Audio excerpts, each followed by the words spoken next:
Hello વિદ્યાર્થી મિત્રો, આપ સૌનું આપણી આ યુટ્યુબ ચેનલ પર હાર્દિક સ્વાગત છે. આજે હું લઈને આવી છું ધોરણ 9 વિષય અંગ્રેજી ભાગ 4 સ્વઅધ્યયન પોથીમાં યુનિટ 1 ધ રિવરનું સંપૂર્ણ સમજૂતી સાથેનું સોલ્યુશન. તો ચાલો આપણે આગળ વધીએ, પરંતુ તે પહેલાં જો તમે આપણી આ યુટ્યુબ ચેનલને લાઇક, શેર અને સબસ્ક્રાઈબ ન કર્યું તો જરૂરથી કરી દેજો. Poem 1 the river. અહીંયા રિવર વિશેની પોએમ આપેલી છે અને અહીંયા એક્ટિવિટી જોઈએ.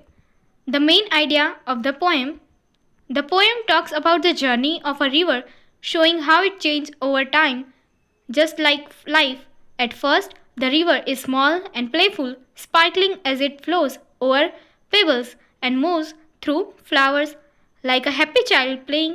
As the river gets bigger, it flows faster and louder, rushing through rocks and moving quickly like an energetic young person.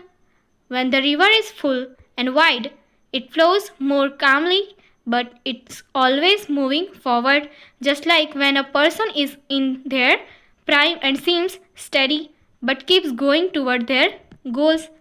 Finally, the river reaches the sea, a huge and endless place like eternity, which no one can fully understand or measure. The river's journey is a lot like life, growing, changing, and moving towards something bigger and never ending. અહીં આપણને river એટલે કે જે નદી કહીએ છીએ એના વિશે સમજાવવામાં આવ્યું છે કે કેવી રીતે આ જે રિવર એટલે કે નદીઓનું કે એક ઉદ્ગમ હોય છે, જેમ ઝરણા છે, નદી છે, ઝરણા હોય છે, બરાબર છે, એવી રીતે જેમ કે માઉન્ટેન્સમાંથી નીકળે છે, રિવર બી એવી રીતે માઉન્ટેન્સમાંથી નીકળે છે.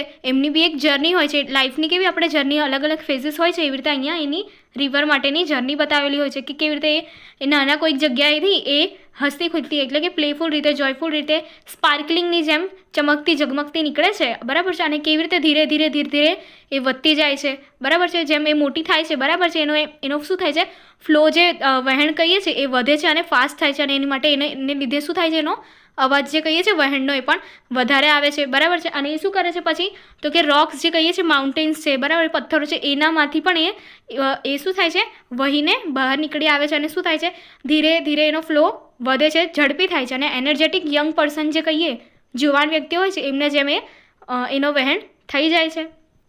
ત્યારબાદ જ્યારે એકદમ ફૂલ્લી એટલે એકદમ પૂરી રીતે એકદમ વાઇડ એટલે કે પહોળી થાય છે, ત્યારે શું થાય છે, એનો ફ્લો જે કહીએ છીએ એ કામ થઈ જાય છે, શાંત થઈ જાય છે, બરાબર છે, અને હંમેશા આગળની તરફ જ વધે છે. જેવી રીતે કોઈ પર્સન જે કહીએ છીએ, વ્યક્તિ, બરાબર છે, એ કેવી રીતે જીવનમાં આગળ વધે છે, એવી રીતે જે આગળ વધે છે અને સ્ટડી એટલે કે સ્થિર લાગે છે. જ્યારે દૂરથી દેખીએ તો એ સ્થિર લાગે છે અને એ શું હોય છે, પણ કામલી એટલે શાંતિથી આગળ વધતી રહે છે, બરાબર છે. અને જ્યાર પછી અંતે શું થાય છે, તો કે એ શું થાય, સી જે દરિયો કહીએ છીએ એમાં એ ભળી જાય છે, એનો એન્ડલેસ પ્લેસ હોય છે, બરાબર છે. ત્યારબાદ શું કહેવામાં આવ્યું છે તો કે એને કોઈ પણ ફૂલ્લી રીતે એકદમ પૂરેપૂરી રીતે સમજી શકતું નથી અને એનું માપ જે કહીએ છીએ મેઝરમેન્ટ કરી શકાતું નથી, બરાબર છે. તો અહીંયા એવી રીતે શું કીધું છે, આ રિવર એટલે કે નદીની જર્ની કીધી છે કે કેવી હોય છે, તો કે આપણે હ્યુમન્સ જે કહીએ છીએ, વ્યક્તિઓ, એમના જેવા ફેઝિસ હોય છે એના જેમ જ હોય છે, કે જેમાં કેવું બતાવ્યું છે તો કે લાઈફ એટલે કે જીવનની જેમ, તો કે ગ્રોઈંગ મોટો થવાનો ફેઝ હોય છે, ચેન્જિંગ એટલે બદલાવનો બી ફેઝ આવે છે, મૂવિંગ એટલે મૂવિંગ ટુવર્ડ્સ એટલે કે કોઈ બી લાઈફમાં અલગ અલગ ફેઝમાં આગળ વધવાનું આવે છે, અને શું થાય છે, સમથિંગ બિગર એટલે કંઈક મોટું કરવાનું, અને નેવર એન્ડિંગ એટલે કે ક્યારે ખતમ ના થાય, એનો અંત ના આવે એવું હોય છે. ત્યારબાદ એની ગ્લોસરી જોઈએ. સ્વેલિંગ એટલે કે વધતી, બ્રોલિંગ એટલે કે સંઘર્ષ કરતી, ઇમ્પેટરસ એટલે કે ધસમસતી, બ્રીમિંગ એટલે કે પૂરી ભરેલી, ટેન્ડિંગ એટલે કે જવાનું અથવા તો દોરીને લઈ જવું, મોર્ટલ એટલે કે માનવીય, હેન્ડલોગ એટલે કે સાથોસાથ અથવા તો આગળ ઝૂકી જવું, રાઉન્ડિંગ એટલે કે પરિભ્રમણ કરવું, ઇટર્નિટી એટલે કે અનંતતા એટલે કે જેનો અંત ન હોય એ. ત્યારબાદ reading comprehension. First read the stanzas and answer the questions એટલે કે એ જે સ્ટેન્ઝા આપ્યો છે આપણે પહેલાં વાંચી લઈએ. River river little river, bright you sparkle on your way, over the yellow pebbles dancing, through the flowers and foliage glancing like a child at play. તો ચાલો આગળ જોઈએ. How is the river in this stanza એટલે કે આપણને આ જે stanza આપ્યો છે એમાં રિવર કેવી છે. In this stanza the river is little, bright and sparkling. It flows playfully, dancing over yellow pebbles and moving like a child at play. Okay, તો અહીંયા એવું કીધું છે કે સ્ટેન્ઝામાં એવું કીધું છે કે રિવર એટલે કે જે નદી છે એ શું છે, નાની છે, બ્રાઇટ તેજ છે અને સ્પાર્કલ કરે એવી છે, બરાબર છે. અને એનો ફ્લો કેવો છે, પ્લેફુલ છે, બરાબર છે. અને ડેન્સિંગ છે એટલે નાચતો ગાતો છે. અને શું હોય છે, પેબલ્સ એટલે કે કાંકરા ઉપરથી જતો રહે છે, મૂવ કરીને જતો રહે છે, જાણે કે એક નાનું બાળક રમતું હોય. Second, what do the pebbles do as the river flows over them. તો અહીંયા કીધું છે કે પથ્થરો જે કહીએ છીએ કાંકરા એ શું કરે છે, ડાન્સ કરે છે. Third, the river compared to a child, true or false. તો કે રિવર જે છે એની કમ્પેરિઝન કરવામાં આવી છે બાળક સાથે, સાચું કે ખોટું. તો શેની વાત છે, સાચું છે એટલે કે true. Fourth, which two words in the stanza rhyme with dancing and play.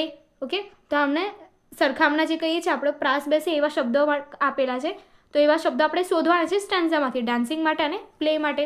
તો ડાન્સિંગ માટે કયું આવશે, ગ્લેન્સિંગ, અને પ્લે માટે શું આવશે અહીંયા, વે, બરાબર છે. હવે આગળ જોઈએ. River river swelling river on you rush through rough and smooth, louder faster brawling leaping over rocks by rose banks sweeping like impetuous youth. First, how is the river described as it rushes through the land. એટલે કે આ જે land આપણે જમીનનો ટુકડો કહીએ છીએ, ભૂમિનો ભાગ જે કહીએ છીએ એના પરથી આ રિવર શું છે, ફટાફટ ઝડપથી શું થાય છે, રશમાં પસાર થઈ જાય છે, બરાબર છે. તો એ કેવી રીતે ડિસ્ક્રાઇબ કરવામાં આવ્યું છે અહીંયા પૂછે છે. તો ચાલો જોઈએ. The river is described as loud fast rolling leaping and rushing through rough and smooth land. Second question, the river is struggling here. એટલે કે જે રિવર છે અહીંયા સ્ટ્રગલ કરી રહી છે, સાચું કે ખોટું. તો શું છે, ખોટું એટલે કે ફોલ્સ, કેમ કે એ સ્મૂથલી પસાર થઈ રહી છે. Third question, what is the river compare to in this stanza. એટલે કે એની સરખામણી શાના સાથે કરવામાં આવી છે. So answer is the river is compared to an impetuous youth. Okay, which two words, fourth question, which two words in the stanza rhyme with sweeping and youth. એટલે કે આપણને ફરીથી અહીંયા સ્વીપિંગ અને યુથ આપ્યું છે, એમની સાથે પ્રાસ બેસાડતા શબ્દો શોધવાના છે આ સ્ટેન્ઝામાંથી. તો સ્વીપિંગ માટે લીપિંગ અને યુથ માટે સ્મૂથ. ત્યારબાદ જોઈએ. River river brimming river broad and deep and still as time, seeming still yet still in motion, tending onward to the ocean just like mortal prime. First question, how does the river change in this stanza? Answer, in this stanza the river becomes broad, deep, calm and slow moving, though it is still flow towards the ocean. Second question, what is the river compared to in the terms of its stillness? Answer, the river is compared to mortal prime, a mature adult in terms of its stillness. Question 3, the river tends towards full. આપણે શું કરવાનું છે, sentence complete કરવાનું છે. So the river tends towards the ocean. Fourth question, which two words in the stanza rhyme with motion and ocean. So motion માટે અને ocean માટે શું આપ્યું છે આપણને, ઓશન. ત્યારબાદ river headlong river down you dash into the sea that lines hath never sounded, sea that sail hath never rounded like eternity. First question, how is the river described as it reached the sea? So answer is, as it reached the sea, the river is described as headlong, dashing swiftly into the sea. Second question, what is unique about the sea in this stanza? Answer, the sea is limitless and unfathomable. Its depth has never been sounded and its boundary never round. Question 3, what does the poet compare the sea to? So answer is, the poet compares the sea to eternity. Fourth question, which word rhyme with sounded? So answer is, the word that rhymes with sounded is rounded.